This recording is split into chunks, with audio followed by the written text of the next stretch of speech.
Well, good morning, everyone. Thank you for joining. How is everyone doing? Hey, morning, Belts. Good morning. How are you doing? Oh, good. It looks like we just lost Gov Dao, unfortunately. Oh, now they're back. Cool. Bring them back on. Good morning.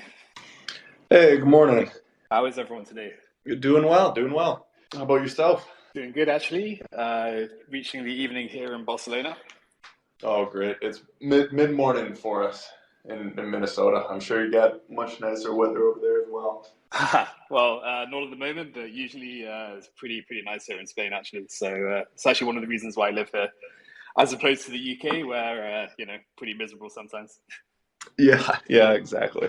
Well, thanks for hopping on. Looking forward to the conversation this morning. We'll give it maybe another minute or two to around 11:05 here for some more people to come in, and then we can get the conversation rolling. Sounds good to me. I think we're good to go, Fisco. Works for me. Works for me. Well, first off, I think we can kick it off with who we're talking to on the Gov Dao side of things. If you could give an intro to yourself, maybe how you got in the space, and then give us an overview of Gov Dao for all of our community members that aren't aware. Sure thing, and good morning again to those who are joining us. My name is Oliver Smith. I am the founder of Gov Dao.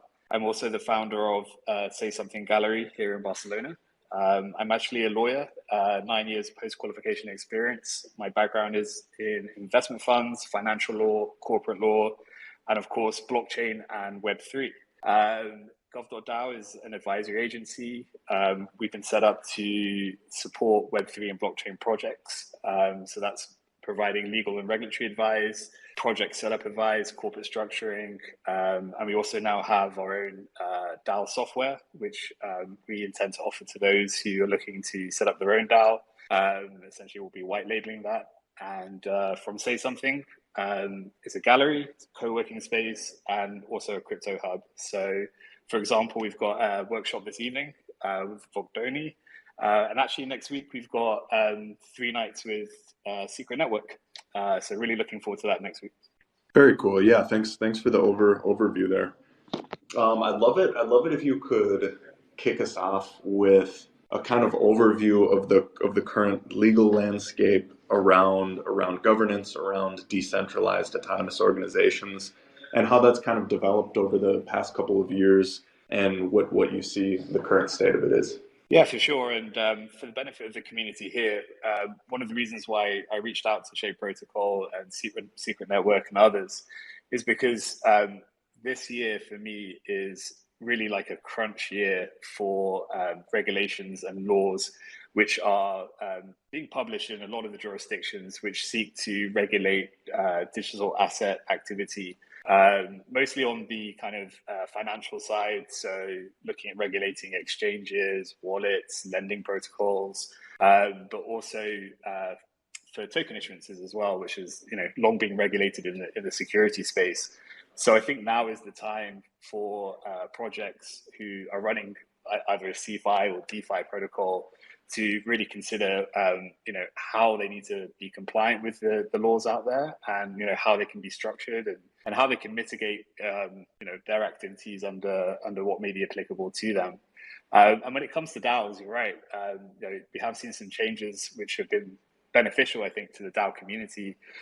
We've seen some pretty forward-thinking jurisdictions such as Wyoming and the Marshall Islands, who have now put in place legislation which allows DAOs to set up and have a legal wrapper to kind of protect themselves. Although, not to go into the detail, there are some limitations and it's definitely not perfect, but I think it's a step in the right direction for DAOs who are non-profit, but also for-profit, because one of the exciting things to come out of the Marshall Islands last year, at the end of last year, was that now you can actually set up a for-profit DAO LLC, and that's very exciting. But one of the difficulties there is figuring out how does that comply with securities issues and other such things itself. So yeah, big year for laws and regulations, and I'm here really today to kind of talk through those and to open up discussion with the community here about how it applies, what do we have to do, how could we structure, et cetera, et cetera. Yeah, 100%. And I think there's a couple angles that we can get into this from, whether it's token issuance or DAO structuring. But previous to this year, when there was some of the first really kind of regulation frameworks around DAOs, can you describe the past state of how these autonomous organizations functioned and how it was different from, say, a typical company or corporation functioning in the quote unquote real world? Yeah, for sure. I mean, one of the reasons actually I set up Gov.Dao was because as I was setting DAOs up last year, it became extremely clear to me that DAOs who were forming together were hugely at risk of not having what we call a legal wrapper. So a lot of the legal opinions on DAOs was that this is kind of operating like a general partnership, and those who are members are essentially open or exposed to unlimited liability, individual unlimited liability for the activities that could happen. So it made it really necessary to figure out, what is an appropriate legal wrapper. That has been achieved in some respects by using things like a foundation. That is the most typical structure, and a foundation is essentially non-profit. And a foundation is essentially set up. It is an entity. It is a legal vehicle. But the idea is that you have a board, you have council members, and in some respects it kind of helps the community. But in my opinion, didn't really fully achieve the decentralized characteristic that a lot of people are looking for, relevant to a DAO. And that still remains the case in the majority of jurisdictions. Really now, we're still only talking about Wyoming, Delaware, and Marshall Islands who kind of have that DAO LLC wrapper, which allows DAOs to kind of form together in a more decentralized way. And perhaps I'll use Marshall Islands as an example. So you can set up a DAO LLC there. Now it's non-profit and also for-profit. And essentially your token will signify membership of that DAO. And anybody who has, I think it's 10% or more governance rights would have to KYC, but anybody under wouldn't have to do that. But that obviously raises an interesting legal question about, well, what happens if I spread all my tokens out across different wallets? And we haven't addressed that question yet, but we're digging into it at the moment. So, yeah, it's been a bit kind of, what do we do? How do we set up? But, we've seen some DAOs be affected by not having that legal wrapper. Yeah, 100%. Do you think in the long term it's going to be more or less effective for the DAO functionally to be kind of under these new regulatory compliance frameworks? Or does that kind of limit the ability of DAOs to be as decentralized as they currently have?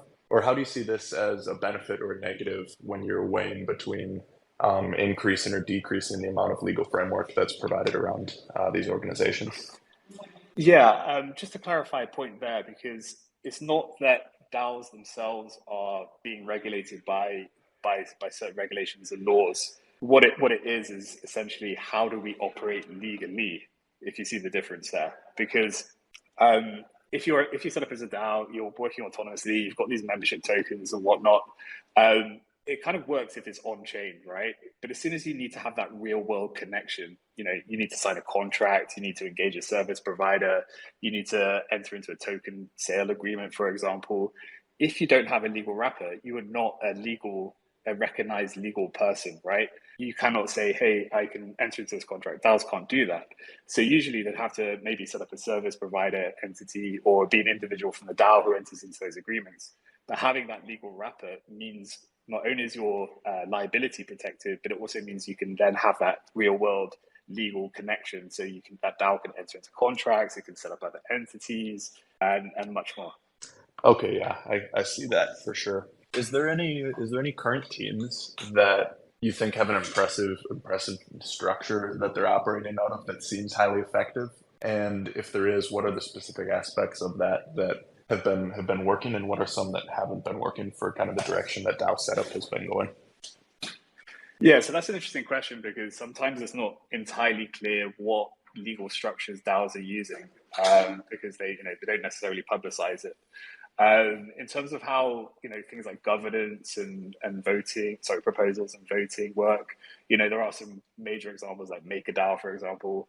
I always love to use those guys as an example because they seem to be pretty effective in what they do. Yeah, I don't know anybody off the top of my head to give you like a precise answer to that. But certainly, for example, Gov Dao, we are setting up an LLC. And I think there's something I'd like to add here, because I think there is a question of the scalability of DAOs.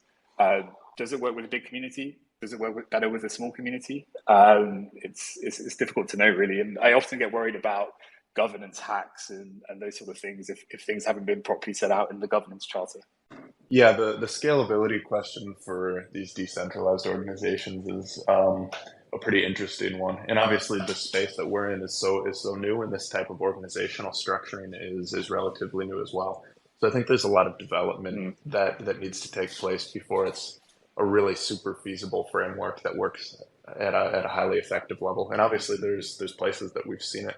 But what are some things that you look for? Say a team comes to you and is looking for advice on setting up their organization in a decentralized manner. What are some things that you look for and some immediate recommendations that you would give to new teams in the space when they're thinking about this process?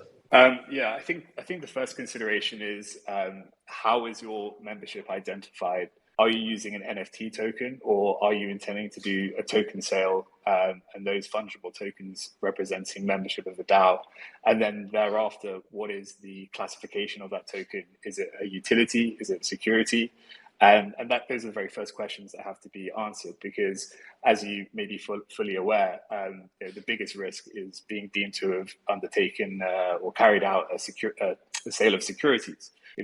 Often the biggest job I have is to help projects move their token classification into what is a utility, but it is increasingly hard to do that. And sometimes I have to say no to projects who have a weak utility, simply because it's too risky otherwise. So that's kind of the first step. Once that's been kind of agreed, then I these days I'm actually recommending using that DAO LLC structure, because I believe it is, especially in the Marshall Islands, a good framework to organize yourselves. Definitely on the non-profit side, but we need to look at how it works with for-profit DAO LLCs, particularly as I mentioned before. Is their membership token a security or not? The likelihood would be if it kind of gives rights to any sort of profit, then you're kind of moving towards the classification of a security, if you know what I mean. Yeah, that's a really pertinent issue, I think, for a lot of teams. I've had conversations with legal teams all around the country, just chatting about this exact issue, and I've heard many times them bring up this specific issue for tons of teams where we'll within the next couple of years be looking at a situation for a lot of projects where what they have for their token probably is a security and gets regulated against. What are some pieces of advice that you give to teams when they're kind of determining this process, and how does a non-security token differentiate itself from a token that may be considered a security? Yeah, so obviously it differs between jurisdictions, but the kind of go-to test a lot of people use is the Howey test, which you may be familiar with. Sorry, and essentially for me, just a high level it for you is that if it gives you any kind of rights to profits, then it probably is going to be acting like a share, acting like equity, and is very likely to be classified as a security. When we think of utility, the best kind of examples are things like Bitcoin and Ethereum, because you need that token in order to carry out an action on the blockchain, right? And it's also decentralized in the way that there was one issuer. It's basically mined, right, across a decentralized community of nodes. And if you guys want to look into a recent example of a blockchain that's just launched, which I would classify as a non-security because of the way it's structured itself, Coinos is a good example of that. There was no central issuer, there was no ICO, there was no pre-mining. It was just essentially like fair launched and the validator set up, right? And in that way, it ensured that it was automatically decentralized. I think now, looking at how the regulations are stating things, and definitely with the new market and crypto assets regulation in Europe, for example, it seems to be that if there is a single issuer of a token, then it's going to be very much classified as a security. It's very difficult to put a utility on a token, and I think the layer zeros, layer ones, they're the ones which really have that true utility. to be quite honest. Anything else is a shitcoin. Yeah, that definitely makes sense. So, are there things that teams say there's a team that created a token 2 years ago and is interested in adding aspects to the token that move it away from that security? Is there that security kind of status? Is there things that teams can do retrospectively to shift the designation of their token? Or is this usually like a point of origin question, or can additional utility be developed to move tokens in a different direction? Yeah, I believe there are definitely things that can be done. You know, I mean, it also depends on what you're doing as a project, right? So, say let's take being an exchange, for example. You know, how is your token being used on that exchange? Making sure that someone has to use it in order to kind of interact with the functions of that platform, for example. So yeah, I think there are ways to do it. I would be surprised if a lot of projects wouldn't have already considered like their token as a utility token, because that tends to be the first step when you do set up a project. But yeah, I mean, it's a case by case basis, really, I think. But that's why, you know, advisors are here like ourselves to kind of help projects go through that process. I think probably the more important thing to kind of look at right now is how is your project, your platform going to be regulated moving forward with all of the new regulations that have come in, right? Because for sure, right now, anything that's centralized is probably going to have to be licensed under various laws. And then the bigger question as well is, if we're DeFi, how decentralized are we?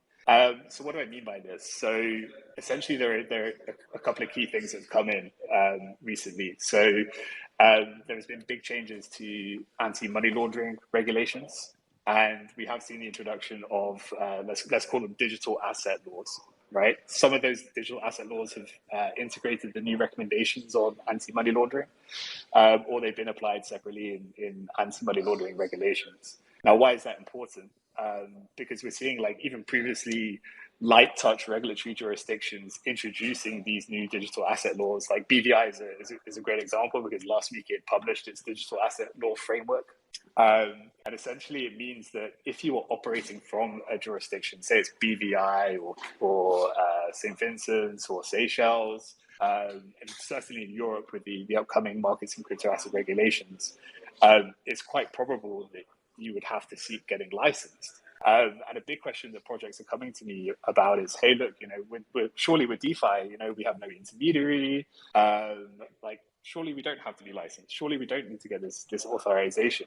And to a certain extent, that is true. But it's problematic in some ways, because the question is, how decentralized are you? Because let's take, for example, the FATF recommendations. They're kind of linked to the OECD, although that's a separate organization. These are the guys who kind of introduce or recommend regulations on anti-money laundering, counter-terrorism financing.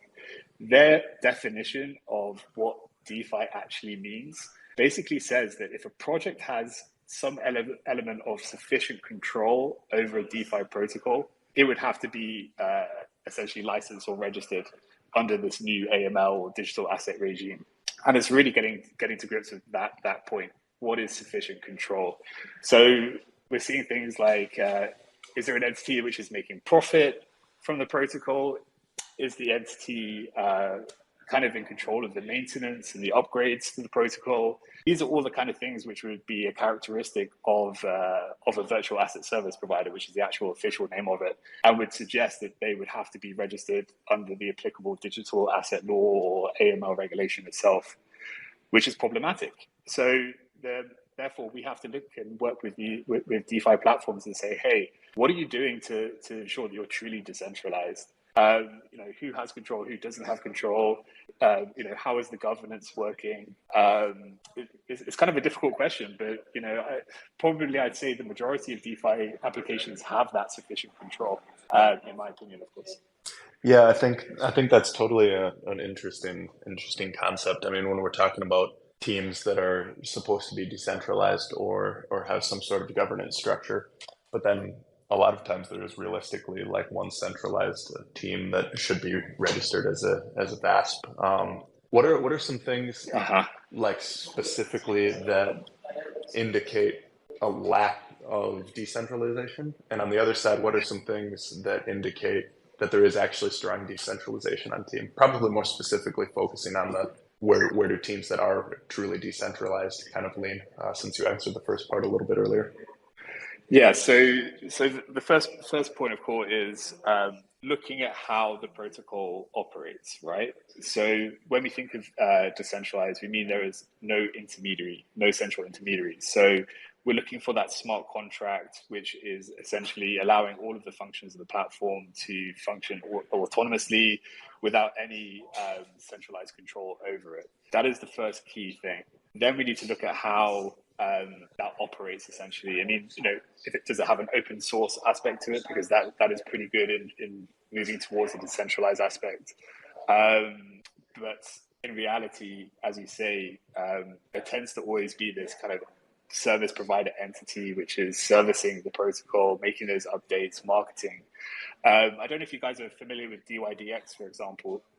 100%. Yep. It's yeah. So this is an interesting one for me because the way they're structured, they have a foundation in Switzerland with council members who kind of govern, or it's kind of community governed in some ways. Their token is a governance token. So there are proposals and voting about the project itself. But then you have an entity, DYDX Technology Inc., which essentially services and markets and writes all the terms and conditions and does the updates to the protocol, whatever else, and it takes a fee for that. So in my opinion, even though we have the community governance and we've got this foundation, probably that entity would still be classified as a virtual asset service provider because it has that control over the protocol. And I think that's a good example to see, how a really successful project, and they've done extremely well, could still be caught by some of these regulations that have come in. Yeah, that's definitely a very, very pertinent and kind of large player example. When it comes to registering a team or a section that's contributing to a DAO as a VASP, are there any drawbacks that would make a team consider against registering, or is it more of a process difficulty issue, or where's kind of like the decision where you would suggest that a team register under that virtual asset service provider qualification versus not? Well, yeah, so that's a really good question. So first of all, you have to look at where you are established, which jurisdiction you're in.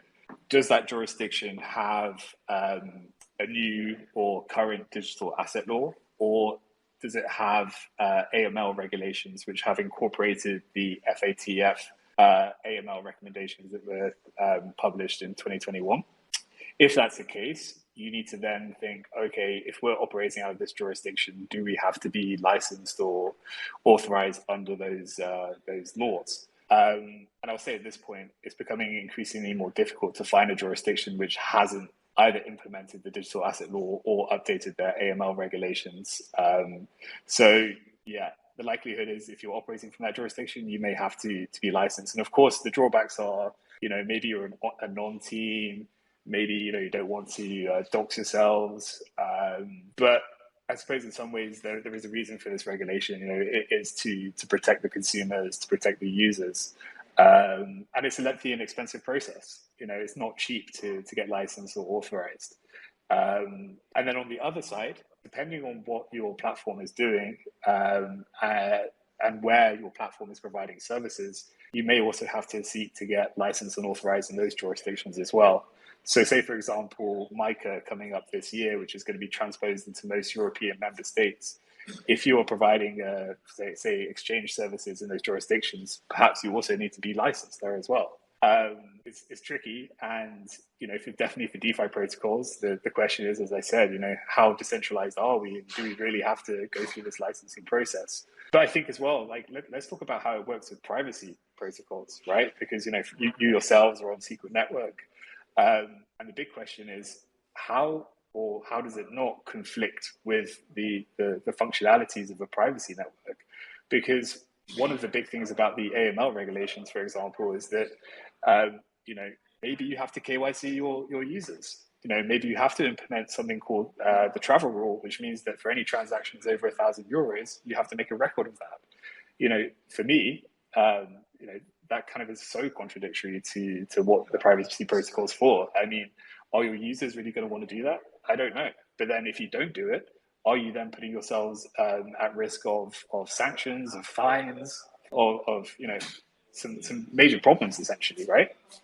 So again, this is something that really needs to be looked at, I think, and a lot of projects who are operating need to carefully consider these laws as they stand right now. Yeah, very much agreed there. And the privacy concept brings immediately to mind for most people regulatory questions in general, much less when you talk about the actual governance and DAO structuring around the organization outside of just the privacy piece.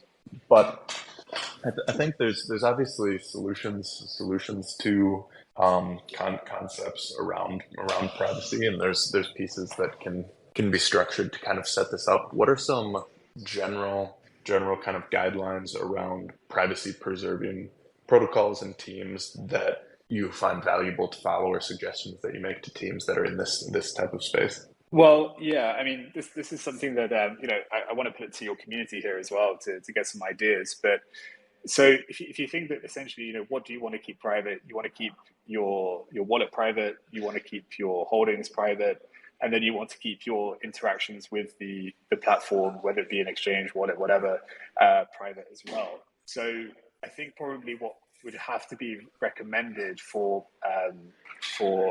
applications is that, okay, if you do have to comply with these AML requirements and digital asset laws, how to ensure that you can keep private the information that's been provided to you by your users, and to give your users comfort that if they do have to give their passport or something like that, that ultimately the information will always be private itself. I mean, I haven't actually even mentioned the crypto asset reporting framework, which is going to be introduced this year, and that's a whole nother ball game. That's a whole nother potential breach of privacy, which we may not be able to escape. But just to give you like the high level on that, essentially it means that applications will have to report on its users' holdings and transactions and God knows what. I actually hate it. I'm going to tell you guys, I think it's awful. It's for me, it's a massive breach of privacy, but it is something that we are expecting to be published at the end of this year. So pretty scary. Yeah, there's definitely proposed regulations that I've seen come up that are definitely on that far kind of scary end, where you're like, holy smokes, that's a little out there. But then there's other things that come much closer to reasonable and kind of bounded regulations. I know Jeremy here. He works on our legal team. Has a question that he wanted to ask, and then we can open it up to kind of community questions if anyone has anything after that. Sure. Howdy. Thanks for hopping on and talking with us. It's been super interesting listening. I'm not on the legal team, but I talk with a series of lawyers that we work with. I just help on, operations and finance, just to be clear. But one of the a series of questions. The first one is, how are you seeing, what is your paradigm for thinking of the relationship between L1s and L2s, and what kind of ties that creates, such as in the relationship of, there's so much crossover of founders working on other things, like teams working together, tokens being shared between one another, and incentives. Yet one might have say in a scenario of an L1 being determined as security or another one not, but then an L2 is or is not. How are you looking at the relationship of, because they're so interconnected, yet they still have some differing incentives? Well, I've actually got a great real world comparison to give you. So I think you probably all remember the Enigma protocol, right? Before Secret Network.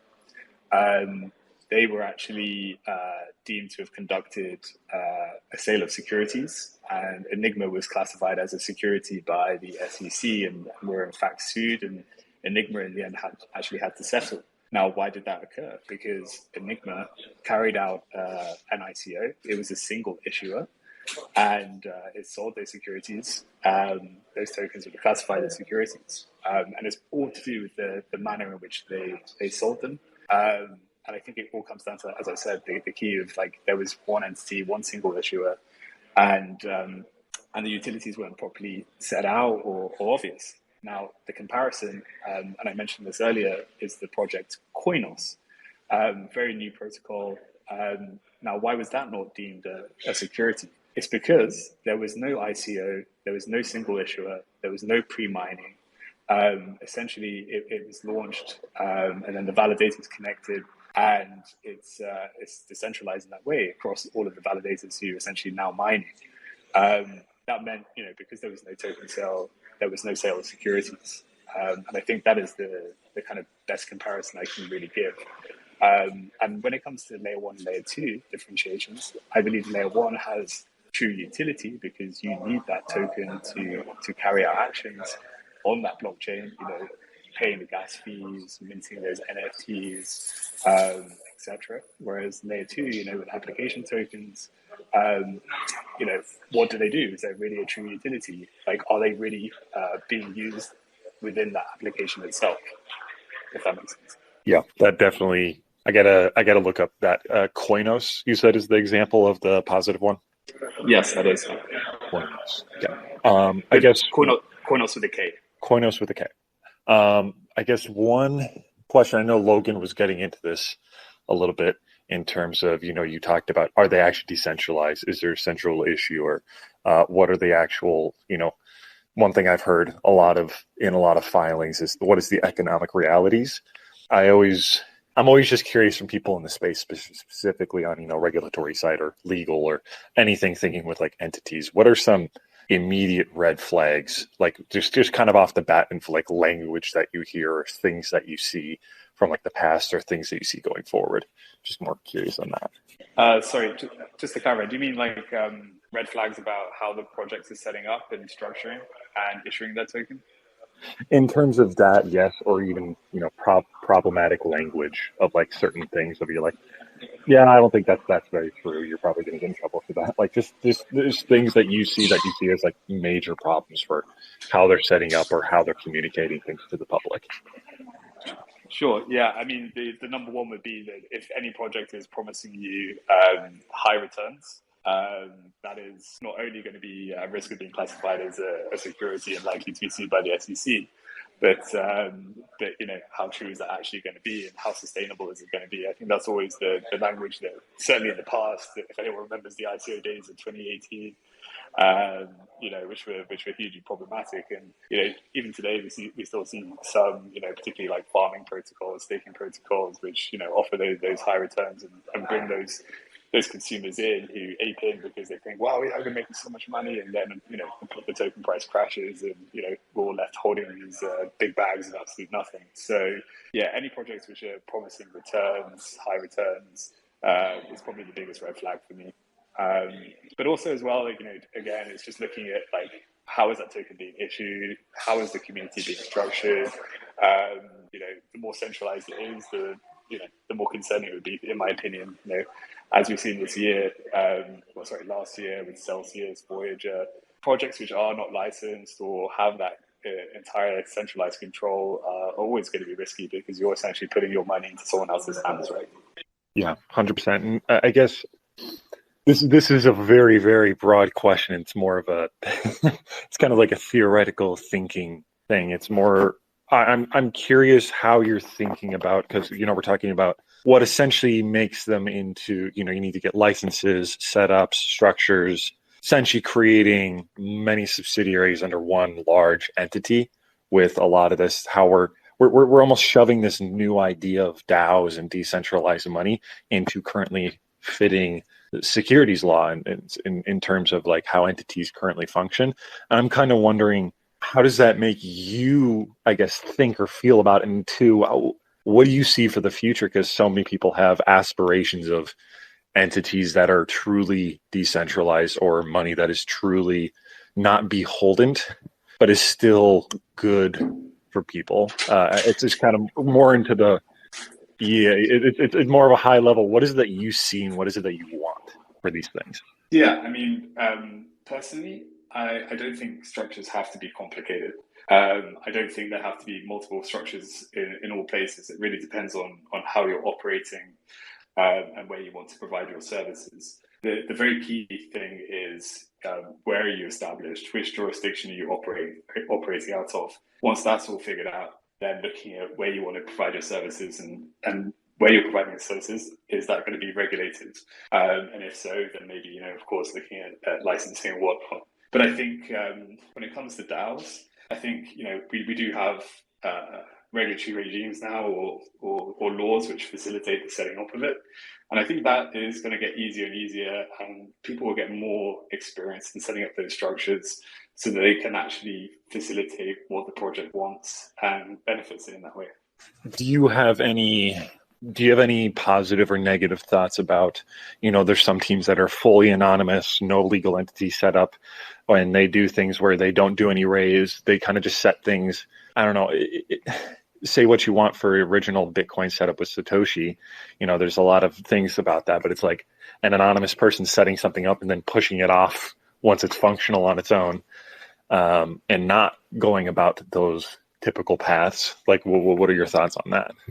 I mean, I think it's not necessarily a bad thing if what that person does is essentially establish a protocol which is then taken over by a decentralized community who are, let's call it, proof of working to make that protocol stable, right? I don't see any issue with that. What I see an issue with when it comes to anon teams is essentially them setting up a project, setting up an application, remaining anonymous, getting people interacting with it. No one knows who they are, where they're operating from, and then just doing a rug pull, right? That's a bigger risk for me. But in the case of Bitcoin or whatever, it automatically put it out to the community of miners to stabilize that. And now, of course, we've got proof of work and validators, proof of stake and validators, working extremely well for Secret Network, it seems. And I think that is positive. I know we're getting close to the time here, and I wanted to turn it over to maybe one or two community questions. If anyone listening has anything to say or any questions to ask, feel free to raise a hand and you can get brought up to speak here. But while we're waiting there, is there any closing thoughts from yourself, Oliver? Yeah, I'd just like to put it to the listeners here, the question of, how do people see regulations conflicting or contradicting with the objectives of a privacy protocol? How do we see that working? Do we think it's going to be positive or negative feedback from those who are interacting with the protocol? Do you think it's going to be okay for people or not okay for people? What are the limitations of people's willingness to comply with regulations if applications have to implement and be compliant with those laws? Yeah, I'll give it a second here and we can see if anyone pops up. If not, we can call it a podcast too. Anyone? It looks like Melch and Red are both resting, so I'll bring you guys up. Red, I'll bring you up first, and we'll go in order. And then I'll add Melch as well, so I'll have both of you up here. But you guys should be both on stage. Welcome. How's it going, guys? Can you hear me well? Hey, Red, we can read you. Sweet. This has been a super interesting conversation, and I know it's not necessarily the sexiest topic in blockchain and cryptocurrency industry, but something that is important nonetheless. I've got a question for the Gov Dao speaker. You had mentioned how the decentralization of protocols and projects, how much that plays into the determination of a token being classified as a security, or whether or not this service needs to get particular authorizations and licensing in particular jurisdictions. As I'm sure you can understand, and we all kind of have this understanding that the term decentralization is fairly subjective, especially considering the entities that are defining the terminology. My definition of decentralization might be different than one particular sovereign government's definition, and that might be different than some sort of other governing body. I'm just curious if there's a clear line drawn in the sand anywhere in regards to what being decentralized actually means. Yeah, I think we have that now, and that's derived from the definition provided by the FATF recommendations published last year, in 2021. Essentially, it means that it is a standalone software that is not centrally controlled by any entity or party. And you have to go a little bit deeper because it then looks at, what are the characteristics that would suggest that it's not decentralized. And I think that's the most important point, because it essentially says that, if anybody has sufficient control, even with a governance token, in fact, then it's likely that it would not be decentralized. And, that whatever entity has that sufficient control may have to be registered. But then on the other side, if we look at what the market in crypto assets regulations state, it doesn't really give that same definition. It simply says if there is no intermediary. So perhaps that's enough for current DeFi protocols not to have to get licensed and authorized. So I would say go to DeFi recommendations, and I'm happy to the protocol Twitter page so you guys see that. I really appreciate your perspective on this, because I was not aware of these regulations that were put out, or these standards that were put out in 2021. I'm curious, not every project is completely decentralized at its inceptions, and a lot of these have plans to work towards greater decentralization. Just like, in any of the projects that now might be classified as a non-security, like Bitcoin and Ethereum, at one point were more centralized. So I'm curious, are classifications as being something that needs these authorizations and licenses, if it's a service, or a token if it's classified as a security, are these classifications able to be changed as protocols work towards greater decentralization? Or do you think it's something like when you get labeled as needing this, you kind of will just have to carry that with you the rest of your service lifetime? That's a very good question, actually, because majority of projects always, in my opinion, commence as centralized, and over time have perhaps introduced more decentralized features. The big major one was decentralized governance between the community. I always believe there is always a centralized aspect to it. But for me, what does it mean to be truly decentralized? Essentially says that there is not one entity, legal person who has control over that protocol. So, looking at how your protocol can be open source, how management is or updates or whatever are truly put into the hands of the community, those are the kind of characteristics which a project would have to move towards. But it remains that if there is just one entity who's doing like marketing activities or maintenance or development or whatever else, then you're always going to have that centralized aspect. Thank you. I really appreciate that. That answers my question pretty well. Thank you. Great question. At this point, Melch, I'll hand it over to you for the last question here, and then we will hop off and call this a complete Twitter space after that. Thanks, Fisco, and thanks, Oliver, for jumping in. This is, I think you've expanded my brain massively. So impressive stuff. I was curious, and just maybe a personal note, because this is a little bit different of a topic than this space was on, but do you have any personal thoughts on how regulation is kind of forming the landscape for the next 2 years or so on DeFi specifically and on stablecoins? Bringing that back to kind of what Shade's building and the Silk stablecoin, I'm curious what your thoughts are there. Yeah, so much thanks for that question, and thanks for having me on here. I would say that we know now pretty much how the regulatory landscape looks for the next 2 years, because certainly in the EU and the typical crypto-friendly jurisdictions like Gibraltar, Seychelles, BVI, Cayman, St. Vincent, who have all now introduced a digital asset law, we know how things are being regulated in those jurisdictions. The big question is, and it remains to be seen, is the United States. Up until now, it's mostly been regulated by the various securities laws there. But certainly we know for sure what projects need to do when it comes to operating and also issuing tokens. And, stablecoins, they are definitely becoming more and more regulated. I do believe that the US is now looking at how it regulates the stablecoins. Definitely MiCA addresses stablecoin issuance. So, before you do that, definitely talk to me. I can give you some further detail on what you need to do to be compliant, so to speak.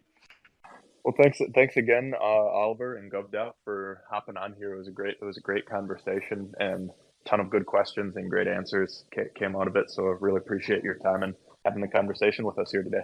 Likewise, really appreciate the chance to talk with you all, and hopefully it's been helpful. And if anyone has any further questions, please give me a DM anytime. I'm always here to help and assist and guide.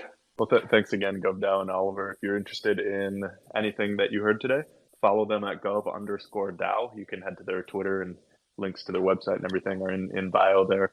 And additionally, after this, we do have community hours in Discord, so we hope to see you there. Thanks again, everyone, for joining us. Have a great rest of your day. Appreciate it. Speak soon.